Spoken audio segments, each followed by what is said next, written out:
Assalamualaikum warahmatullahi wabarakatuh. Perkenalkan, nama saya Lisyamsi Pandu Hidayat, selaku Ketua Kelompok dari kelompok 4 kelas C akan mempresentasikan perencanaan pengelolaan sampah perkotaan di Kecamatan Ungaran Barat. Sebelumnya, perkenalkan beberapa anggota dari kelompok kami, yaitu Sofi, Zain, Gea, Dava, Rani, Reta, dan Rahma. Next.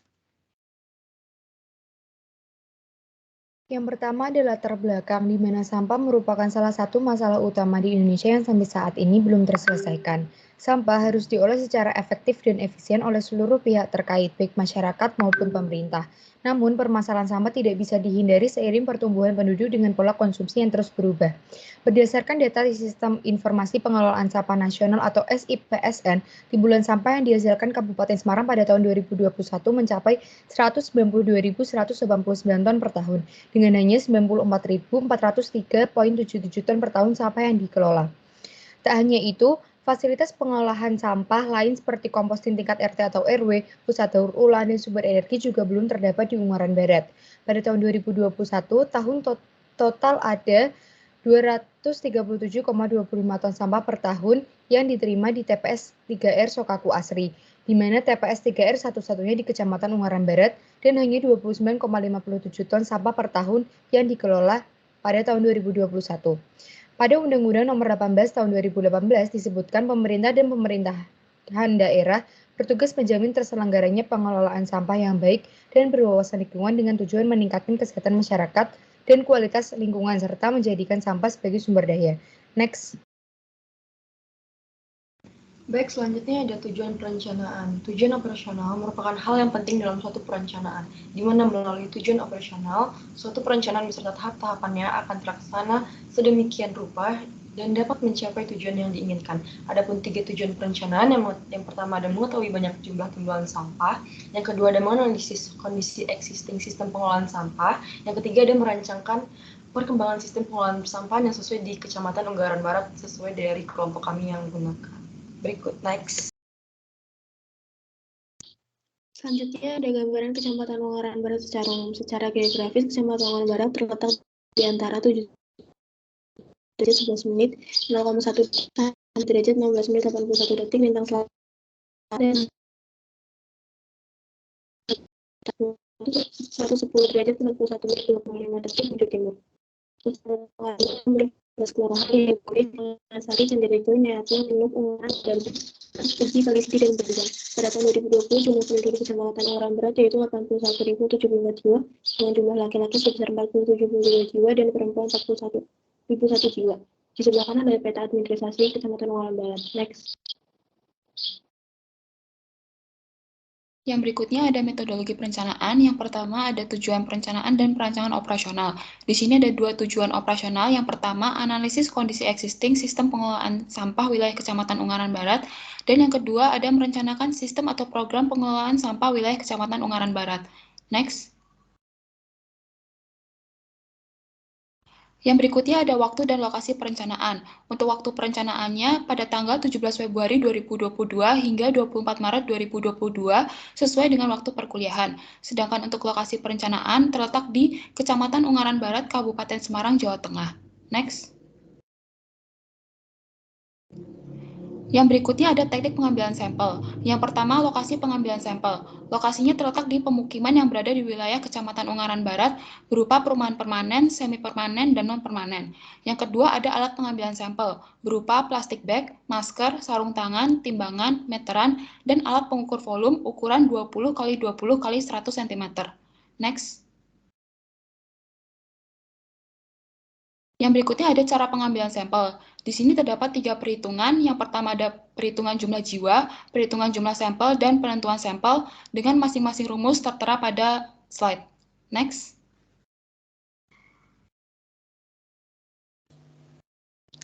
Cara teknik pengambilan sampel, cara pengukuran timbulan sampah berdasarkan SNI.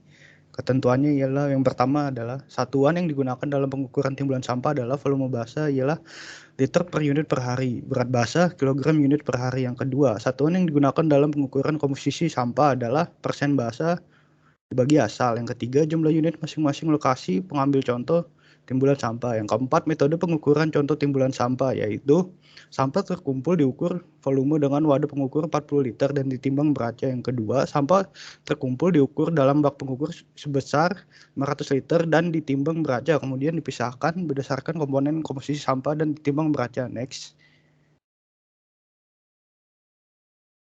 Nah, di sini ada 3 metode yang digunakan untuk perhitungan proyeksi jumlah penduduk. Yang pertama ada metode aritmatik, geometrik, dan least square. Untuk rumusnya dapat dilihat pada slide. Next.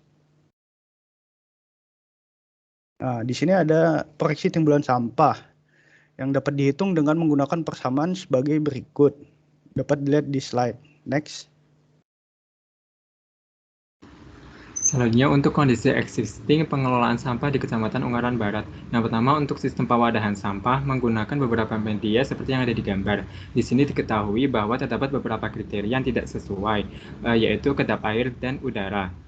Untuk sistem pengumpulan sampah yang di Kecamatan Ungaran Barat menggunakan gerobak sampah dan motor roda 3 dan menggunakan pola pengumpulan sampah, terdapat 3 pola pengumpulan sampah. Selanjutnya untuk sistem pemindahan atau pengangkutan, yaitu menggunakan dump truck dan AMROL truck. Menurut data dari BPS, Kecamatan Ungaran Barat memiliki 2 unit dump truck, 2 unit AMROL truck, 11 unit kontainer sampah, dan 31 unit TPS. Untuk sistem pengolahan sampah di Kecamatan Ungaran Barat, yang pertama terdapat di TPS 3R Sokaku Asri di Desa Lerep yang melayani 310 kepala keluarga. Yang kedua yaitu terdapat di bank sampah yang bertujuan untuk memanfaatkan nilai ekonomis dari sampah. Next. Dan yang terakhir yaitu pemrosesan akhir. Di Kecamatan Ungaran Barat, sampah berakhir di TPA Blondo. Di sini sampah diolah menjadi pupuk kompos, paving plastik, biogas dari lindi sampah, insinerator ramah lingkungan, dan budidaya maggot black shoulder fly. Next. Kemudian ada proyeksi penduduk. Proyeksi ini menggunakan metode geometrik karena metode geometrik menghasilkan standar deviasi paling rendah. Berikut ini adalah hasil perhitungan proyeksi penduduk dengan metode geometrik. Bisa di next. Kemudian proyeksi PDRB per kapita juga menggunakan metode geometri. Dan berikut ini adalah hasil perhitungan proyeksi PDRB per kapita menggunakan metode geometri. Next. Kemudian ada PDRB pertanian. Metode proyeksi PDRB pertanian ini juga menggunakan metode yang sama. Dan ini adalah hasilnya. Next. Kemudian proyeksi PDRB industri juga menggunakan metode yang sama. Dan berikut ini adalah hasil perhitungannya. Next. Kemudian proyeksi timbulan sampah. Keempat proyeksi tadi dilakukan dengan tujuan untuk mengetahui timbulan sampah yang akan dihasilkan. Bisa dilihat pada rumus berikut. Keempat proyeksi tadi dicari untuk menentukan nilai pertumbuhan kota. Kemudian nilai pertumbuhan kota dapat digunakan untuk mengetahui timbulan sampah pada tahun-tahun berikutnya, seperti pada rumus di sebelah kanan. Next. Dan ini adalah hasil proyeksi timbulan sampah yang dihitung oleh kelompok kami. Bisa di next. Oke, baik, yang selanjutnya yaitu perencanaan pelayanan di Kecamatan Ungaran Barat. Nah, untuk perencanaan tiket pelayanan di Kecamatan Ungaran Barat ini, target pelayanannya dibagi menjadi 2 hal, yaitu penanganan sampah dan juga pengurangan sampah. Di mana persentase target masing-masingnya yaitu untuk penanganan sampah sebesar 70% dan pengurangan sampah sebesar 30%. Nah, dengan melihat persentase jumlah penduduk di tiap kelurahan, maka tingkat pelayanan pengolahan sampah di Kecamatan Ungaran Barat itu diasumsikan menjadi 3 kategori, yaitu 30% pada 5 tahun pertama, kemudian 82% pada 4 tahun selanjutnya, dan 100% pada tahun akhir perencanaan, dengan total timbulan sampah terlayani yaitu sebanyak 212,16 meter kubik per harinya. Bisa di next. Selanjutnya untuk perencanaan aspek operasional. Pola pewadahan yang direncanakan menggunakan pola individual dengan kriteria wadah seperti yang ada di layar. Selanjutnya menggunakan persamaan yang ada di layar, maka perencanaan pewadahan dapat diproyeksikan seperti dalam tabel yang ada di layar. Di sini dapat diketahui bahwa semakin bertambahnya tahun, maka jumlah pewadahan yang dibutuhkan juga akan mengalami peningkatan. Next.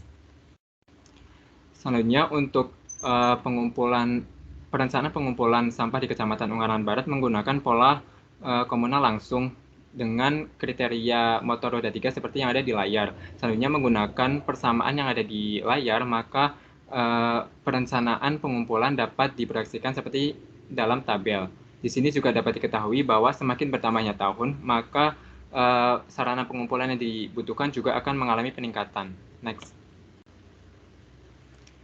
Selanjutnya untuk perencanaan pemindahan menggunakan kontainer sampah berkapasitas volume 6 meter kubik dengan kriteria seperti yang ada di layar.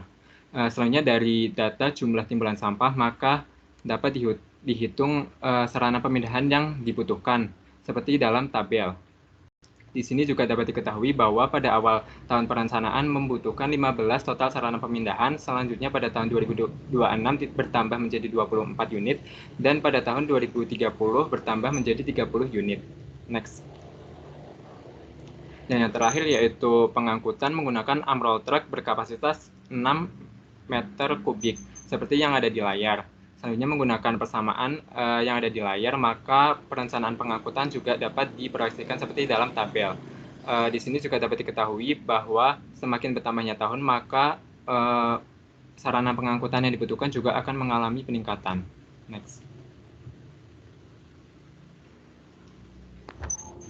Oke, baik, yang selanjutnya yaitu perencanaan aspek non-teknisnya, di mana untuk aspek non-teknis ini dibagi menjadi 4 aspek, yaitu aspek kelembagaan, aspek peraturan, aspek peran serta masyarakat, dan juga aspek pembiayaan. Nah, untuk yang pertama yaitu aspek kelembagaan, dalam aspek kelembagaan ini, pengelolaan sampah di Kecamatan Ungaran Barat itu ditangani oleh Dinas Lingkungan Hidup Kabupaten Semarang itu sendiri. Nah, di mana dalam aspek kelembagaan ini juga terdapat 3 tingkatan dalam pengelolaan sampahnya, yaitu yang pertama ada tingkat kecamatan, tingkat bank sampah atau TPS 3R, dan juga tingkat kelurahannya.